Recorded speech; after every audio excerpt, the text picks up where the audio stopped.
தம்பி ஆட்டோ வருமா? அண்ணா எங்கண்ணே போகணும்? முத போகும்போது எங்க போகணும்னு கேக்குறீங்க, விளங்குமாயா? அங்கெல்லாம் ரொம்ப சகனம் பாக்குறவங்க. உன் வண்டியில வந்தா புலந்த மாதிரி தான் இருக்கு. வாங்க அடுத்த வண்டிக்கு போவோம். ஆட்டோ கேட்டா எங்க போகணும்னு தான் கேட்பாப்ல. இதுனா ஒரு பிரச்சனையா? இன்னைக்கு பொழப்பு புலந்த மாதிரி தான் இருக்கு. தம்பி ஆட்டோ உட்காருண்ணே. ஆமா, அவரோட இனிமே பேசிட்டு இருந்தீங்க என்னண்ணே? அப்புறம் என்ன முதல்ல போகல எங்க போகணும் கேக்குறாரு. அண்ணே, அவர் இந்த ஆட்டோ தொழிலுக்கு புதுசுண்ணே. யார்கிட்ட எப்படி பேசலாம் தெரியாது. வர்ற கஸ்டமர்ட்ட வள்ளி நம்பிலின அறிஞ்சு பேசணும்ண்ணே. நான் இந்த தொழில 30 வருஷமா இருக்கேன். வர்ற கஸ்டமர்ட்ட எங்க போகணும் எதுக்கு போகணும் யார்ட்டுமே எதுவுமே கேட்டதில்ல. எங்க சொல்றாலும் அங்க இறக்கி விட்டு வந்துட்டே இருப்பேன். எவ்வளவு தன்மையா சொல்றீங்க தம்பி. உங்களை மாதிரி ஆள்லாம் நம்ம இந்த தொழிலுக்கு வேணும். எடுங்க தம்பி வண்டிய. ஆமாப்ல ஏறு.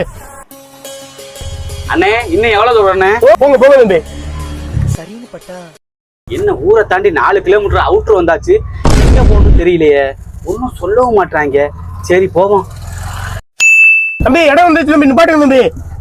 என்னண்ணே சரியான காடுகளை கொண்டு வந்து வண்டி நிப்பாட்ட சொல்லிட்டீங்க? அப்புறம் என்ன சுடுகாடு காட்டுக்குள்ள வீட்டுக்கு தான் இருக்கு. சுடுகாடா? தம்பி 2ஆம் கரியத்துக்கு வந்தவங்க சரியான போதையில அஸ்தியை மறந்து வச்சுட்டு வந்துட்டாங்க தம்பி. கொஞ்ச நேரம் இருங்க, இந்த அஸ்தியை மட்டும் எடுத்துட்டு வந்துடுறேன் தம்பி. கொஞ்ச நேரம் இருங்க. என்னதான் அஸ்தியா? இதுக்குதான் சகனம் பாத்துலாயா? ஆளை விடுங்களா?